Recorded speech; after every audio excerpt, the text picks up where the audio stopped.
Hello, guys. Happy Sunday. Welcome to Foreign Bud TV. Today, we want to talk about Marcus of Atlanta Street Interviews. Now, listen, everybody thought he was in hiding. He wasn't in hiding. What Marcus was doing, he's like anybody else that went and did some foolish stuff. He's just, I don't even want to call it laying low. It's where you're just taking a couple days to gather yourself like, yeah, man, I effed up. I effed up, and now there might be a repercussion behind my F up. So it ain't hiding. You're just trying to, dang, this is what it is because your life has went from to pew. So you're just trying to take it all in. Like, now here's the thing. We fail to realize nothing may even happen to Marcus. But, let's be real. If you think they're coming to get him tomorrow, you're lying to yourself. You know what I'm saying? If you think he's gonna go away for the rest of his life, you're lying to himself. Now, he did say something, and I do kind of agree with that, where he's like, yeah, people want to see me away from my kids, and I will say this. I don't know if anybody's that invested. I myself definitely don't want to see you away from your young adults. In real life, Marcus, see, this is what it is. People have the right to feel how they want to feel about whatever you did. You can sit there and apologize and do everything else, but you're like everybody else who's done something wrong. You've just done something wrong. You know what I'm saying? There ain't no ands, there ain't no ifs, there ain't no buts. You know what I'm saying? You chose to do something, and it happened to not be the right thing. And yeah, we understand you would never jeopardize your business and whatever, but the thing is, you did. You. See, this is just it. You. It's no different than when I go and do something wrong, I have to take, what can I say? I did it. You know what I'm saying? If my children, if the man next door, if we did it, we did it. You know what I'm saying? You own it and you move on from it. Ain't nothing you can do. You did it. You see what I'm saying? So what you should have did, which I made a video about this like a couple videos ago. You should have thought about your children. See, that's your line of work. You know what I'm saying? So the fact that you believe somebody and you just went by their word and what they said, that makes that a you problem. You see what I'm saying? You didn't know no better. You of all people didn't know no better. See, this is what I'm saying. You want people to feel bad, but what you did was actually, it was pretty wrong. You know what I'm saying? Now, when I go out and do something wrong that you might not agree with, I can't expect to get your total support. You might support me as a person, but you don't have to support my cause, because that's something I chose to do, something that you probably would never do. You see what I'm saying? And I can't be mad if you feel a certain way, whatever it is, because just like there's 1,000 people that wouldn't do what I did, or I wouldn't do what 1,000 other people did. Well, you just happen to do one of those things that don't hit right with many. Now, you can say what you say, whatever it is, but that's what it comes down to. You did something, and there's a lot of little things you do that a lot of people don't like. You know what I'm saying? So you can't be mad when you get that judgment. Now, what you should have did, you should have thought about your family. It's no different than someone in the streets. Every time you leave that house, you got to think about your families. What means something? What your goal is? What your objective is? What's the right thing to do? What's the, and you just said, screw it all. I'm going in. You know what I'm saying? It don't matter. Sound like everybody else that has handcuffs on. So with that being said, you know what I'm saying? Yeah, it's a bad situation. It's horrible because you do have daughters. And like I said, most likely nothing will. And that's the reality to that. If anything, a little slap on the wrist. You know what I'm saying? If that. But had you not put yourself in that situation, I mean, let's just start there. You know what I'm saying? You want everybody to think about your kids. You think about your kids. Marcus, when we get off here, you ain't thinking about my kids. Are you thinking about everybody else's kids that you watch? Are you? I mean, let's be real. At the end of the day, we have obligations to our people, our family, our children. We're obligated. You're obligated to your young ladies. I'm obligated to my young adults. You see what I'm saying? And that's something that nothing is going to change. So if I know I have A, B, C, and D to lose, or I know this could ruin blah, blah, blah, blah, blah, blah. You know what I'm saying? Nobody's making me do nothing as an adult, and especially a business I run or something I got my hands in on. Can't nobody make me do nothing. So nobody made you do that. You know what I'm saying? It was personal choice. You let greed become you, or whatever you want to call it. But this is the way I'm going to word it. You let greed become you. You're willing to do strange things for change. You know what I'm saying? You are a little hands-on. You are a little inappropriate. You know what I'm saying? You just are what you are. And here's the reality of that. You made yourself that person. I didn't make you that person. Your interviewees didn't make you that person. All your interviewees did was made it easier so you could be that person. You know what I'm saying? Because they don't have that team behind them that's like, hey, no, don't do that to my people, and you know what I'm saying, how dare you? And it just became more of a convenience to you because you ain't got nobody to answer to. You can do whatever. You know what I'm saying? You don't know you don't have to give anybody no explanation, no reasoning, no this, no that. You just kind of, but my thing is, you can't feel bad because how other people feel. If this is what you're doing, if this is how you act, this is how you move, and you stand on it, and you're 100% right, and you're like, lift your head up like a man and say, yeah, that's me. Don't worry about what people say.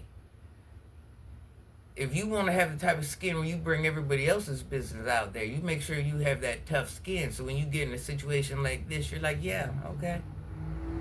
And not saying it's right to say, yeah, okay, but that's what it is. Yeah, okay. You know what I'm saying? And this is something you created. We didn't create it. I didn't create it. It's not you. So it's like,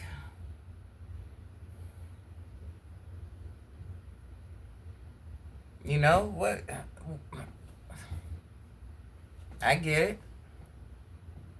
But at the end of the day, that's the only answer. You created this issue regardless if someone told you a story, whatever it was.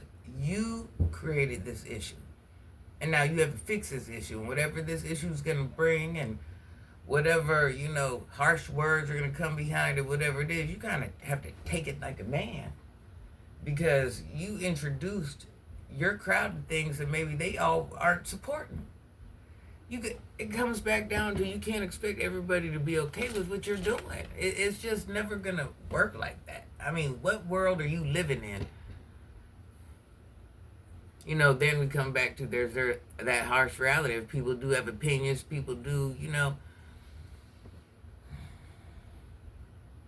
It's just one of those things where you brought this to the internet. Everything boils back down to you. Now, content creators, they have the right to deliver it, talk about it, do whatever, because that's how social media works.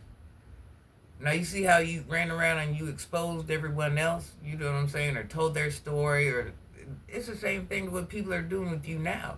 So, wait a minute, only you have the right to do that to others, nobody has the right to do that to you? So that's kind of calling the kettle black. Like, yeah, I can run my page on A, B, C, D, embarrass, shame, telling their business, whatever it is, but nobody can do that to you. That's like, are we calling that a special exception? So what makes you so special where nobody can do that to you? Well, once again, these are things you brought to the internet. You think you're like this untouchable identity where you just kind of move through life and nobody's supposed to have any opinion, any thought, any, Marcus is the man, and you're expected to be his yes man. You're not expected to be, and I'm tell you this, if you guys support Marcus, I'm not telling you to not support Marcus. This is where you get it twisted. You guys are free to like whoever you want. It has nothing to do with, it takes all of our pages to make this work. All of our pages. It takes storyline. It takes the different views of the storyline. don't care if you like Marcus or not. My only problem with Marcus is I dislike his ways. Do I think he's 100% the worst? No, he ain't. But I have the right to feel like I don't like his ways. Just like he could say, hey, well, Granny did A, B, C, and D, and I would never. You see what I'm saying? And I can't be mad at him. It's okay. It's okay we're different people. It's okay we feel different ways. It's okay we have different opinions. It's okay. But you can't be mad. When you became a public figure, you knew what it was. You know what I'm saying? So it's kind of like the same thing you laughed about caught you up. And you at your grown age, you knew better every step of the way. That's just it. You knew. So you want us to feel bad, but you know what I'm saying? All this could have been prevented. There was rules to this. You broke every rule. So if that's the truth, you didn't know how old, whatever it was, we get that. But the thing is, you got to remember, you're the one that broke that rule. You didn't have to go make that content that night. You didn't have to. That was personal choice. You went and got the Airbnb. You rushed to get that Airbnb. You didn't rush to get that ID, though. So it's like, you know what I'm saying? You rushed to set the scene up. You rushed to be the assistant in the scene, but you didn't rush to clarify. So you want us to feel bad for you. Like I'm saying, y'all ain't got to stop following Marcus. You can love Marcus. But don't be mad when I have my opinion, like other content creators or whatever it is. Because at the end of the day, he had the ultimate choice. You see what I'm saying? He had to take steps to get to that point. So that should have been in his head the whole time. When this was even a thought. The fact that he said, hey, no ID, I'm gonna go rent the building. I'm gonna go rent the spot. So you already knew you didn't have no ID and you still pushed for it. And it's not like we're dealing with people that look like they're most likely of the age. You know what I'm saying? You're looking at some questionables. But you said, no, jump in, guys. You still went and rented it. You still pushed through. You still followed through. You were the assistant and the cameraman. You know what I'm saying? There's nothing that told you, hey, I should be doing this. Hey, maybe I should wait. Hey, this just ain't it. Hey, you pushed through. You posted it. You see what I'm saying? So is that a you thing or is that a me thing? Am I wrong because I'm talking about, but you know what makes it so bad? How many people told you? You told us. Aren't you the same one? Wait a minute. You told us, after we told you need to get IDs, you said you were doing it. You even said you did it in this case. Was that before you posted the video? You said that? Let me get that timeline right. And maybe I'm wrong on that. But you see what I'm saying? You still went ahead and uploaded that video without knowing a true age. So not only did you go and get the spot, drove to the spot, before you even got there, you had to negotiate, you had to do this, you had to do that. It took a lot of steps to get to that point. It don't matter how long it took to make it happen. You had to go through a lot of different things. And you just said, oh, well, no idea. Oh, well. So you see what I'm saying? You want everybody to feel bad, but did you think about it? Did you even take time to care? Did any of it ever even matter? No, you were just like, hey, this is what I'm doing. I'm doing it right now. Let's go. Here's the keys. Click, click, click. All right. Camera action. Now you got more allegations, more. It's just too much allegedly, too much this, too much that, when all this could easily been avoided. Nobody made you do any of those steps you took to make that happen. Nobody, you were there by yourself. You had every right to roll it through your mind, think about it. You said, bump that. It's happening. It's going down. It's going through. That's what I'm saying. You want us to feel bad. How? Every time I go to do something, I got 1,000 chances not to do it. And if I still go do it, that's a me thing. So why is it when you do it, woe is you, oh my God, how does that work out? You want to be this special exception to the world, and the world should excuse what you do. And even though you do it over and over and over and over, it's okay when you do it. It ain't all right when anybody else does it. I notice it's just a special exceptions to you. Y'all, happy Sunday. Please like, hype, subscribe to my channel, leave a comment. When you comment and hype my video, it helps push me through the algorithm so other people can see my video. I would love to hear what you guys think about this. Whose fault is this at the end of the day? You expect us to be, he expects us to be okay with it because he says, hey, I made a mistake. We can't expect everybody to be okay with every action we have just because we put a smile on our face and make it seem presentable even when it ain't. You know what I'm saying? Do we think he's gonna walk away with a little scathed, or is just gonna be a nothing burger? Right? Put in the comments below. Watch your wording. If it ain't right, they'll take the comment out of there. But I'd love to hear you guys' thoughts. You guys, happy Sunday. Please have a great next week. I'll see you in my next video.